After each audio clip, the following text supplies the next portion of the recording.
आपातकाल की 50वीं बरसी पर भाजपा ने प्रदेश भर में कांग्रेस के खिलाफ विरोध प्रदर्शन किया। इस मौके पर नेता प्रतिपक्ष जयराम ठाकुर ने मीडिया से बातचीत में कहा कि आज विश्व के सबसे बड़े लोकतंत्र में 50 वर्ष पहले घटी एक घटना को याद किया जा रहा है। देश की युवा पीढ़ी जान सके कि भारत के लोकतंत्र में इस घटना की किसको लेकर भाजपा ने प्रदेश भर में कार्यक्रम किए। करीब 1.5 लाख लोगों को जेल की सलाखों के पीछे डाल दिया गया था। आधी रात में तत्कालीन प्रधानमंत्री ने राष्ट्रपति को बाधित किया और आपातकाल की घोषणा की गई। प्रधानमंत्री इंदिरा गांधी का चुनाव रद्द हुआ। ऐसे में देश में आपातकाल लगा दिया गया। जनता ने इसका जवाब कांग्रेस को दिया भी और 1977 के चुनाव में देश की सत्ता से कांग्रेस को बाहर कर दिया। इन सब के बावजूद हालिया लोकसभा चुनाव में वही कांग्रेस के लोग लोकतंत्र की दुहाई देते रहे।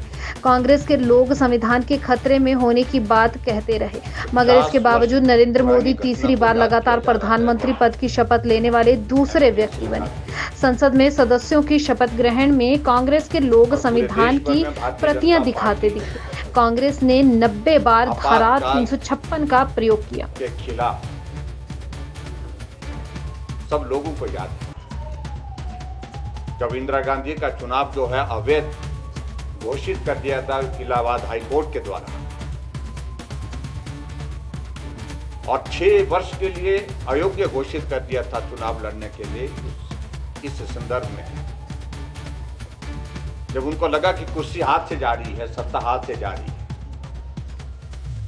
और कोई रास्ता नहीं सत्ता में रहने का, तो देश में आपातकाल लागू कर दिया गया था।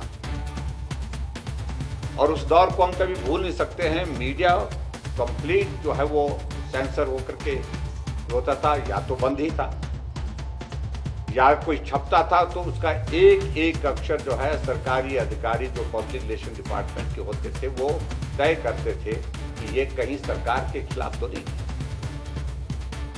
कुछ अखबारों ने उस वक्त यहां तक के सिर्फ अपना अखबार का नाम छा करके कॉपियां वितरित की, क्योंकि लिखने की इजाजत नहीं थी सरकार के खिलाफ।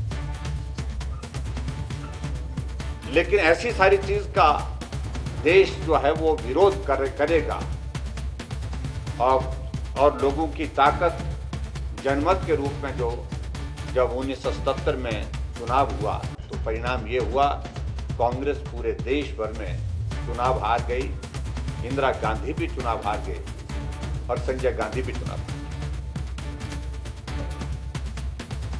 और हमारे आज के इस कार्यक्रम में इन बातों का हमने जहां जिक्र किया वहां हम प्रमुख रूप से इस बात का हम जिक्र जरूर करना चाहेंगे। अभी हाल ही में लोकसभा का चुनाव हुआ तो वही कांग्रेस के नेता संविधान की दुहाई देते कि संविधान खतरे में है, लोकतंत्र खतरे में है और संविधान समाप्त कर दिया जाएगा, बदल दिया जाएगा अगर 400 पार हो।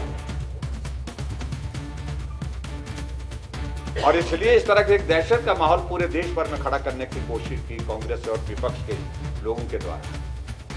लेकिन उसके बावजूद भी मैं बधाई देना चाहूंगा देश के यशस्वी प्रधानमंत्री नरेंद्र मोदी जी को कि आजाद भारत के इतिहास में 60 वर्षों के बाद एक व्यक्ति लगातार तीसरी बार प्रधानमंत्री बने तो नरेंद्र मोदी। आज एनडीए की सरकार है बहुमत के साथ और सरकार चल रही है। लेकिन यह भी मैं देख रहा हूं कि देश के इतिहास में पहली बार यह हो रहा है जब लोकसभा के चुनाव से स्पीकर का चुनाव जो आज तक सर्वसम्मति से होता रहा, चाहे सरकारें बहुमत की रही किसी दल की या गठबंधन की सरकारें रही, लेकिन पहली बार देश भर में विपक्ष की ओर से लोकसभा के अध्यक्ष के लिए कैंडिडेट दिया गया है। इससे बड़ा लोकतंत्र मैं समझता हूं कि क्या हो सकता है। और बहुत विचित्र लग रहा है, मैं पिछले कल देख रहा था जब 70 चुनाव के बाद पहली बार समन किया गया, बुलाया गया, तो लोकसभा के सत्र में विपक्ष के लोग संविधान की प्रतियां हाथ में लेकर के चले। आप ही थे जिन्होंने संविधान को तहस नहस किया। आप ही तो थे जो आपातकाल लगा करके आप लोगों ने संविधान के एक नहीं अनेकों चीजें उसमें बदल दी। इन सारी बातों का जिक्र मुझे लगता है कि आज के इस दौर में होना यह बहुत आवश्यक है। इसलिए 50 वर्ष बीतने के बाद भी देश उस आपातकाल को कभी ना भूले जिसमें 1.5 लाख से ज्यादा लोगों को जेल की सलाखों के पीछे भी। लोकतंत्र की बात करने वाली कांग्रेस पार्टी जिसने 356 का इस्तेमाल 90 बार इस देश में 1947 के बाद किया। आप कल्पना कर सकते हैं 10 वर्ष से भारतीय जनता पार्टी की सरकार और एनडीए की गठबंधन की सरकार पूरे देश भर में चल रही है। चर्चाएं बहुत होती है, लेकिन उसके बावजूद आज तक इसका 356 का इस्तेमाल नहीं किया। जबकि हालात इस तरह के पैदा किए गए, वेस्ट बंगाल में इस तरह के जो खुलेआम जो लोगों की हत्याओं का दौर अभी तक भी समाप्त नहीं हुआ।